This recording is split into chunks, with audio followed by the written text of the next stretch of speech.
So this is my topic, my area of science that I have done like last 20 years or so.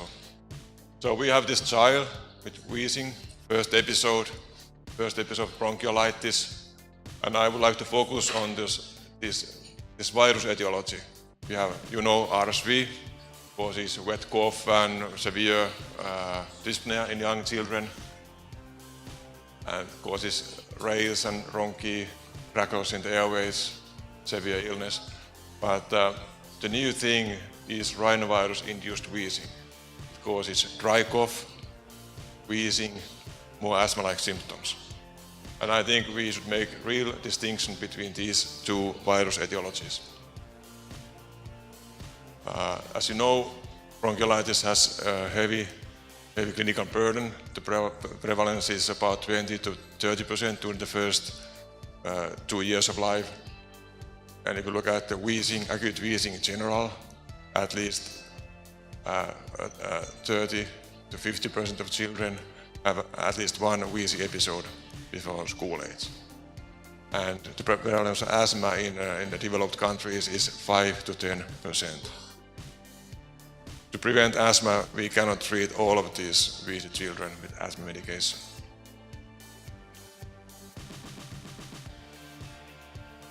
This is the virus etiology.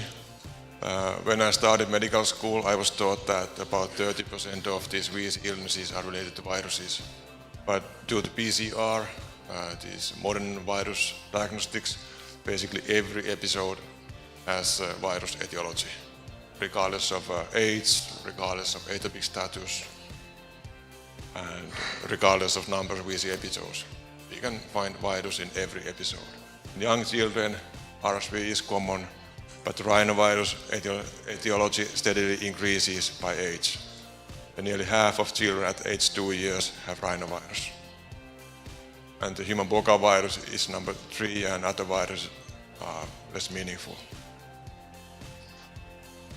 As you know, RSV causes severe infection in the epithelium, forms these giant cells, the kind of infected cells merge the cells next to them, and cells next to them forms these syncytiums, multinuclear cyan cells. That's how the virus is named, and then these cells die, break, and this mucus and cell debris, kind of mechanical obstruction. That's why many asthma medication, bronchodilators, corticosteroids or antibiotics, they are not useful. Just oxygen, mucus suction, supported treatment. However, rhinovirus is more like cytokine virus. It causes asthma-like inflammation in the airways and asthma-like obstruction, hyperreactive airways in susceptible individuals. I'm not going to go into the details of the pathogenesis. This just shows that there's a differential expression about 400 different genes in symptomatic rhinovirus infection in wheezing children. So a lot is happening compared to asymptomatic infection or healthy children. But interferon responsiveness is very important. So what are the short-term clinical outcomes of viral wheeze? What are the clinical differences? If we compare rhinovirus to RSV, we see that not only these rhinovirus-affected children have this wheezing more compared to the crackles, but they are slightly older. They are likely to have wheezing before. If you ask parents, they have more often atopic characteristics, blood eosinophilia, sensitization, increased exhaled nitric oxide, atopic eczema, and also in cytokine level. They are more likely to respond to oral corticosteroids, and although their symptoms may start very fast, within hours, but usually the illness is shorter. So is there treatment for bronchiolitis? Many people lecture that there's no treatment for bronchiolitis. Is that correct? Let's look at the short-term outcomes. If we take this rhinovirus etiology, rhinovirus-induced wheezing, we see that these children if their first episode, age less than 2 years, they seem to respond to systemic corticosteroid. Like 3 days of oral prednisone, for example, there are less cough days, less noisy breathing days, less rhinitis, and tend to need less bronchodilators. So this subgroup of children seem to respond to systemic corticosteroids. How about RSV? We have palivizumab, this monoclonal antibody against RSV. It's vaccination for high-risk children, like preterm children or those with heart disease or something like that. It's very effective in those, decreases hospital admissions, hospital days, and the days in intensive care unit. And then we have omalizumab. Well, this is asthma medication, but I just want to show that when children are treated with omalizumab, anti-IgE, it basically abolishes these seasonal peaks of exacerbations of asthma, which are virus-induced. Again, like corticosteroid doesn't influence virus replication, omalizumab has nothing to do with virus replication. This data tells us that when you treat the inflammation effectively, you get less these virus-induced attacks. These long-term clinical outcomes are more interesting. Can we do something at the time of first episode to prevent asthma development in the long term? First, about these risk numbers. Rhinovirus etiology of wheezing has been recognized really important and early risk marker of recurrent wheezing and asthma. Rhinovirus is a common cold virus. In healthy individuals, it just causes upper airway symptoms, rhinitis, and coughing. But if you are susceptible to early inflammation in the lungs, those children seem to kind of vacuum rhinovirus to lower airways, and it triggers symptoms. If you cannot resist this basically harmless respiratory virus, there is something wrong in your immune system, either in virus defense or you already have early inflammation in your lungs. So if child wheezes during the first year of life and is rhinovirus positive, the odds ratio is 10, child is at 3 years. And again, if child wheezes during the third year of life and is rhinovirus positive, the odds ratio is 25 that child has asthma at age 6 years. So very high odds ratios, and we rarely see these high numbers in modern medicine. And it's interesting that it's only related to rhinovirus, no other viruses. It doesn't develop asthma, there are less rhinovirus-induced wheezy episodes and other virus-induced wheezy episodes. So this is kind of remarkable new risk factor and really open a new page in this investigation of early wheezing illnesses and asthma pathogenesis. And it's closely connected to other allergen sensitization. Here are wheezy children that wheeze during the first 3 years of life. Sensitization only to odds ratio about 4, for asthma at 6 years, right ratio about 8 for asthma. But if child has both, odds ratio is 45 for asthma at age 6 years. Really high odds ratios. And if you look at the risk numbers for RSV, in previous years it was thought that this is the important pathogen, but nowadays we understand that it is not so important anymore. The odds ratios are around 3 for asthma at school age, much lower than those compared to rhinovirus.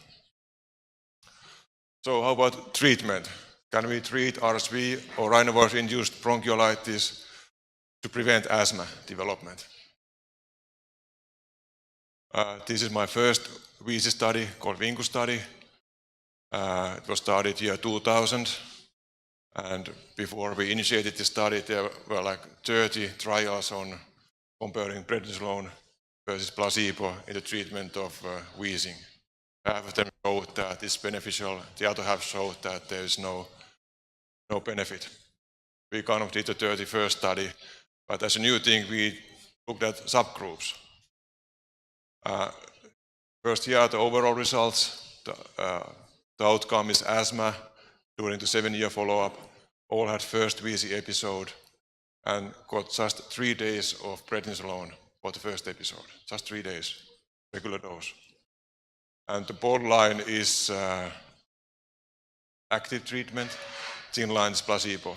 You look at all children, no short-term or no long-term efficacy. Same as all the previous studies. But when we look at the subgroups, those with early eczema seem to benefit in terms of less asthma in the long term, like 10-15% less asthma. RSV group didn't benefit as it's known, it doesn't respond to corticosteroids. But those who had first VC episode with rhinovirus, they had and received prednisolone, they had 30-35% less asthma in the next 7 years. Remarkable. If you got placebo, the prevalence of asthma was about 75% in these children. And again, corticosteroid has nothing to do with virus replication. Rhinovirus-induced episode, it's just more like a revealing factor for those who have already early inflammation in the airways. It really works effectively. So there was so striking results that we wanted to repeat the study. So we did the VINCO-2 study, second study, and we look at rhinovirus loads also.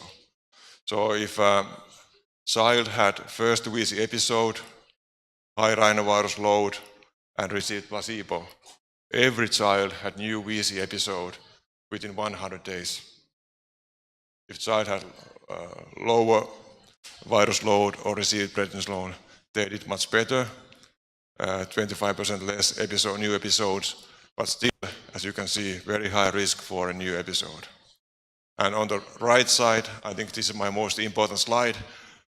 On the right side, there is time to asthma, time to initiation of regular asthma control medication according to international guidelines, US guidelines. If child had high rhinovirus load and received placebo, every child had a regular asthma control medication within 14 months. And if child received prednisolone for the first episode, the child did much better, about 35% less asthma within the next 4 or 5 years. So very cost-effective treatment. It just costs like €2 and no asthma next 4 or 5 years. You just need to kind of identify these high-risk children and treat them early. And here are some numbers for RSV. We have this monoclonal antibody. In high-risk children, it really reduces the risk of RSV-induced episode, but also episodes induced by other viruses. And it also slightly decreases the risk of asthma. The follow-up time is it's like 6 years.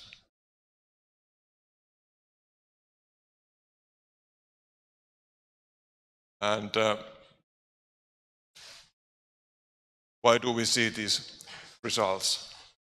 Why is virus-induced wheezing during infancy associated with childhood asthma? There are some mutual predisposing factors.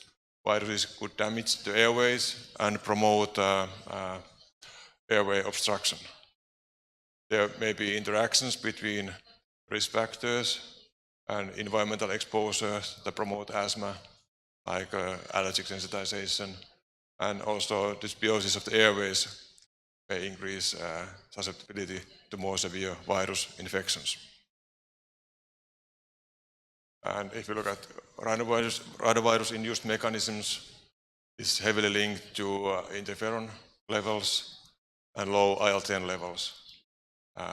These are both important in antiviral defense and anti-inflammatory control. And we have this new risk gene locus that is heavily linked to susceptibility to rhinovirus-induced wheezing, but this is not clinically applicable yet. But it's also very closely linked to Th2 characteristics, many atopic characteristics, and IgE receptors, and Th2 cytokines.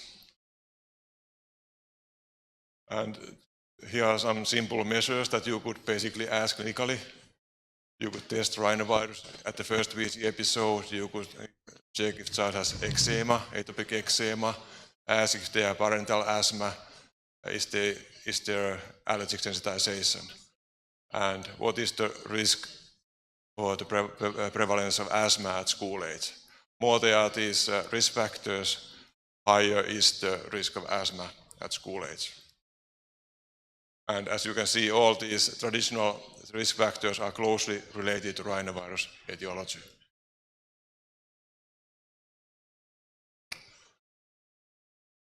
Maybe I don't go into details of these inflammatory mechanisms, but it's closely linked to cytokines that promote Th2 inflammation. Rhinovirus promotes its own receptor, ICAM1. It's kind of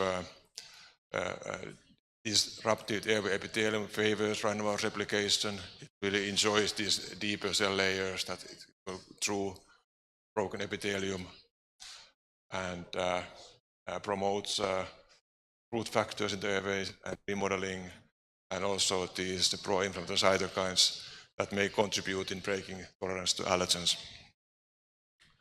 How about RSV? It's kind of generally think that those who are susceptible for asthma are also susceptible for more severe RSV infection, because RSV and asthmatic children, they share the same risk genes. There are at least 27 genes that increase risk for asthma as well as to RSV bronchiolitis. One of these RSV infection just comes in the path towards asthma in these children.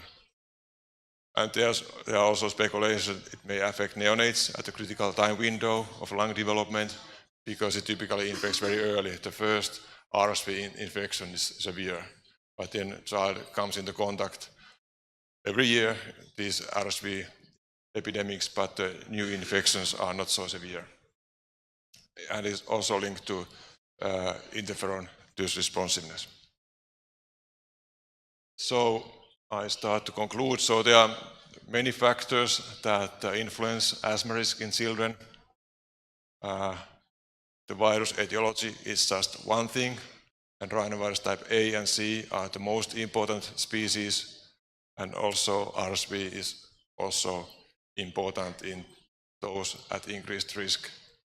If there's a pre-existing airway condition, Th2 type inflammation in the airways, broken airway epithelium, it really increases risk to these more severe virus infections, and also to more severe clinical illness. And how we treat these virus infections, we have corticosteroids for better inflammatory control for those who have already pre-existing airway condition.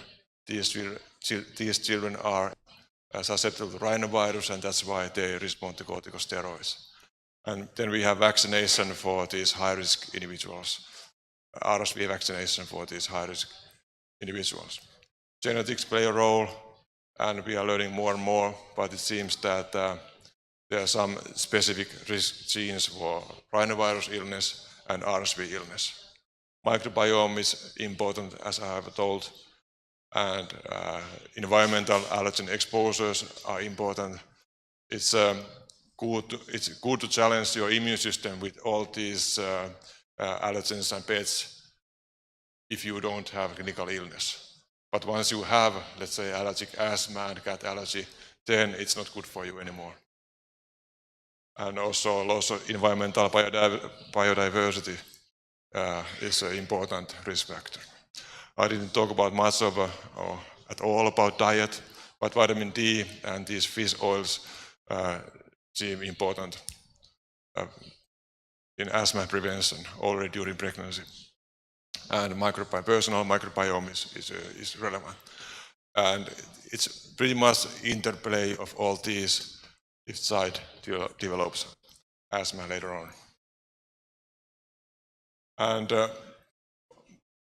I'm part of this EAACI task force of diagnostics and treatment of viral Vs. And we published this opinion paper last year in Allergy, and we kind of propose a new definition for bronchiolitis. Some people say that in Europe that it's a first episode and the cutoff age is 1 year. That's the real definition of bronchiolitis. Americans say that it's 2 years, first episode in 2 years. That's the definition of bronchiolitis. And most critical people say, no, it's 6 months. That's how you should define bronchiolitis. But we propose inclusive criteria. The age cutoff is 2 years, as in US. But what is important, we need to understand these clusters inside this definition. There's this RSV cluster, this mucus obstruction of the airways. Basically, any of the medication is not helpful. They don't respond to corticosteroids, they don't respond to bronchodilators, they don't respond to antibiotics. And the data on this hypertonic saline is kind of a borderline severe illness, but we have this monoclonal antibody available for high-risk children. Then we have this rhinovirus cluster that becomes more prominent by increasing age. They have more asthma-like inflammation, Th2 type characteristics, severe wheezing, and they seem to respond to oral corticosteroids. And also we have new data developing that they respond to bronchodilators. And they have higher risk of asthma later on, especially if not treated. And then there is this adenovirus etiology that seems less important, less severe illness, less long-term sequelae. So basically, if someone tells me that there is only one definition for bronchiolitis, I say that there are at least 2 or 3 clusters, maybe 4 if we take these ICU patients also, the most severe cases, those that are treated at intensive care unit. And if someone tells that there's no treatment for bronchiolitis, I say that busted that there are for these different clusters, they are highly effective treatment. And if someone says that we cannot influence the natural cause of asthma, I said that yes, we can, especially in this rhinovirus cluster. We can decrease the prevalence of asthma by about 30% in these high-risk individuals. And this is kind of the cascade of RSV. There's the virus etiology. Basically, our criteria is based on this virus etiology because it seems the best way to identify these clusters. There's RSV etiology, there's a common asthma risk genes, the risk factors are prematurity, young age, chronic illness, exposure to smoking. There are common protective factors like healthy lifestyle, healthy nutrition, exercise, outdoor activities, diverse personal microbiome, environmental biodiversity, contact to animal and farm dust. Clinical features are more like noisy breathing, crackles, mucousness, young age. The treatment options are supportive, basically, but we have this vaccination for high-risk individuals. And the risk of asthma is about 10 to 30% until school age. And when we have the rhinovirus etiology, so far we have this one risk gene that really increases the risk for asthma. It increases the adjusted and log transform odds ratio to 20. And the risk factors for rhinovirus-induced wheezing are epithelial barrier damage, early sensitization, exposed to allergens, common protective factors. The clinical illness is asthma-like, there's wheezing, pronounced AS2 characteristics, and slightly older age. And the treatment options are corticosteroid and maybe omalizumab in the future. And risk of asthma, if not treated, is about 30 to 80% until school age. That's it.